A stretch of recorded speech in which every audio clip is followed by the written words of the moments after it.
So, it's 2016, and as inevitably as Kimi follows Bottas, so too does Formula 1 slap a 47th band-aid on its bullet-ridden Zeppelin, instead of heading back to the Hindenburg station for a ruddy good think about what it's done.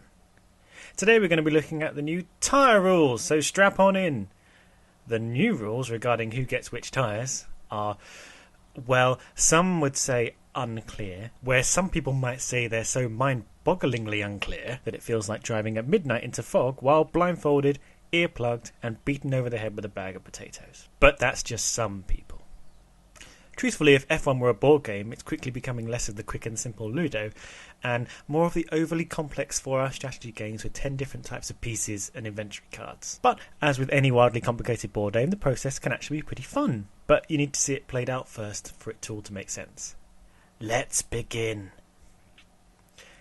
Over each race weekend, each driver will be allocated 13 sets of tyres to use. One set being 2 front and 2 rear tyres. That's 4 tyres for those you keep in count. Of these 13 sets, 2 sets will be taken aside and reserved by Pirelli for the race. More on that in just a sec. One more set will be reserved purely for the third qualifying session. Don't worry about these 3 sets for now. Just know that as a driver, you're left with 10 sets of tyres that you can pick yourself. So what does that mean? First, we need to get onto compounds. Pirelli have created 5 different types of tyre compound for 2016. The compounds are graded according to softness: hard, medium, soft, super soft, and the new ultra soft. The softer the tyre, the more grip it will have, and the faster you can push the tyre. But the tyre will have a shorter lifespan. For each race, Pirelli will pick 3 of those compounds to bring to the race. They base that choice on the characteristics of the track. The idea is that there'll always be sensible tyres available, but people will have the ability to mix it up and try something aggressive. For example, let's say Pirelli bring the hard, medium and soft tyres, simply because they're the easiest to distinguish when we're talking about them in this video. As a side note, when only 2 compounds of tyres were brought to a weekend, the harder was called the prime and the softer the option. Now we've got 3 compounds, I have no idea what the language will be. You can't call them soft, medium and hard because those are specific types of tyres, so good luck to them. So from the 3 available tyre compounds, the driver can pick as many as they like to fill their allocation of 10. 2 hard, 2 medium, 6 softs, whatever they want. Each driver will have to choose their tyre allocations 8 weeks before each European race, or 14 weeks before a non-European race. This is just to allow Pirelli to manufacture and ship everybody's tyres. If drivers have not chosen their allocation by this deadline, they will be automatically assigned the default of 3 sets of the hardest tyres, 3 sets of the softest tyres and 4 of the middle tyres. The tyre set allocated for a run in Q3 will be the softest available compound, in this case the softs. Pirelli will choose the compounds for the 2 sets allocated for the race. These 2 sets might be the same compound, they might be different. In this case, let's set them to the medium and the hard. I'm going to come on to how this will come into play in just a moment.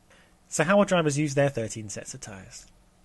Well, there are 7 sessions throughout the weekend. 3 practice, 3 qualifying, and the race itself. Each driver will have to start handing back sets of tyres at certain parts of the weekend. All this means is that once handed back, the driver won't be able to use that set anymore. 1 set of tyres must be surrendered 40 minutes into free practice 1. Another set is handed back at the end of free practice 1. 2 sets are handed back at the end of FP2, and 2 sets at the end of FP3. Why do they hand sets back? It's to force drivers to put on a show instead of staying in the garage and saving their tyres. If they can't save those 6 sets of tyres, they've got no reason not to go out on the track and use them for testing. For qualifying in the race, this leaves 4 sets of tyres left from the driver's original selection of 10, plus 1 extra if they get into Q3, and at least 1 more from Pirelli's race allocation sets. Now drivers can choose exactly which sets to hand back at each point. It doesn't have to be the tyres I've chosen. There'll be some strategy in play as to which tyres they use for practice and which tyres they keep for the race. Throughout practice, they're going to try out some of the compounds they're going to be using in the race so they can form their strategies. The second thing they have to bear in mind is that during the race, they'll have to use 2 types of dry compound, including at least 1 of those sets Pirelli has set aside for the race. This only applies if the race stays dry-mined. You still with me? Good. All I've really done so far is stack up rules one on top of the other, so let's see how it will play out. Let's assume you've picked 10 tyres in the standard spread, as shown here.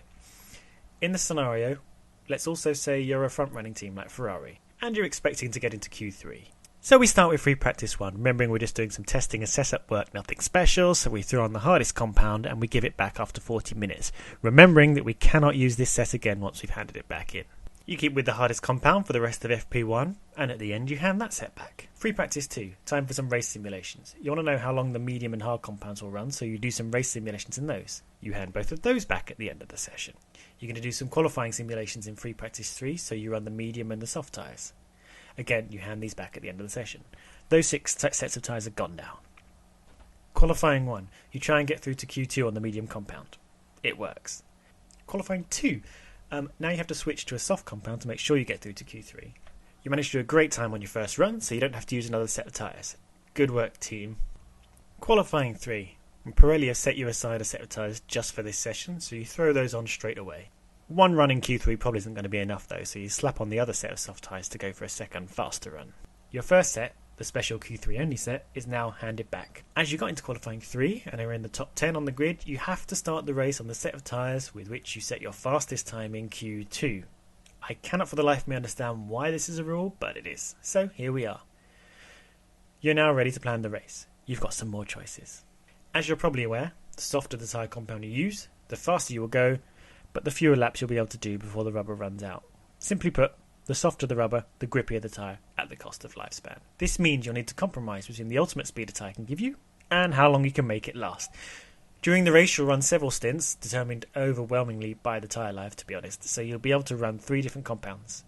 Using more of the soft compound tyre might mean you'll have to make an extra pit stop, but if it's fast enough to make the pit stop time back, you may have the ideal strategy. By this point in the weekend, you'll only have a certain amount of soft tyre sets left, and most of them will have been used for at least a few laps. So race time. You've got to get from the start to the end as fast as possible with the tyres you've got left. You're starting on the soft tyre that you used in Q2. That's mandatory. You've also got left the medium tyre used in Q1, the soft tyre used in Q3, this untouched medium tyre, and the 2 untouched tyres held back by Pirelli, one medium and one hard in this particular scenario. The soft tyre will take you a short way into the race. You slap on a medium, it won't get you all the way to the end, but you've got 2 new sets of those, so you can have a pretty fast 3-stop race with soft, medium, medium. Alternatively, depending on how your first stint goes and how you find the hard tyre, you could even switch to that hard tyre for the first stop and have a long middle stint. This leaves you the option to switch to the soft tyre for a fast, aggressive final stint if you think you can pull that off. It will mean you'll have to do some overtaking in those final laps. In both cases, you've used one of the tyre sets allocated for the race as required. If we go for that plan A, this is how we've used the tyres across the weekend. The hard set left to one side by Pirelli wasn't used, but that's okay, as we had 2 new medium sets for the race. However, we had 0 sets of soft tyres left for the race, so depending on how we feel about that, we might want to pick our allocation somewhat differently. Let's imagine instead of being Ferrari that we're a middle ranking team, maybe Toro Rosso. Maybe we're hoping but not expecting to get into Q3. You use softs in Q1 and Q2 because you're going to have to, but you don't make it into Q3, so you don't get that extra set of softs. When the race comes in, you've now got 2 sets of used softs and 3 sets of mediums. You're never going to use all those mediums, so for you, a middle ranking team, you might want to pick an extra set of softs for your allocation to let you go aggressive in the race. Anyway, tyre strategies are for another video maybe. For now, I hope that lets you see what the new rules look like. So to recap, there are 5 sets of dry tyres. For a given race, Pirelli will choose 3 compounds to bring to the circuit. Each driver will have 13 sets of tyres to use over the weekend. Pirelli will reserve 2 sets of tyres for the race and 1 set for Q3, should you be so lucky. The set reserved for Q3 will be the softest compound and can only be used for Q3. The 2 sets reserved for the race will be chosen by Pirelli. They won't necessarily be the hardest compound or different from each other. The compounds for the remaining sets of 10 tyres are chosen by the driver.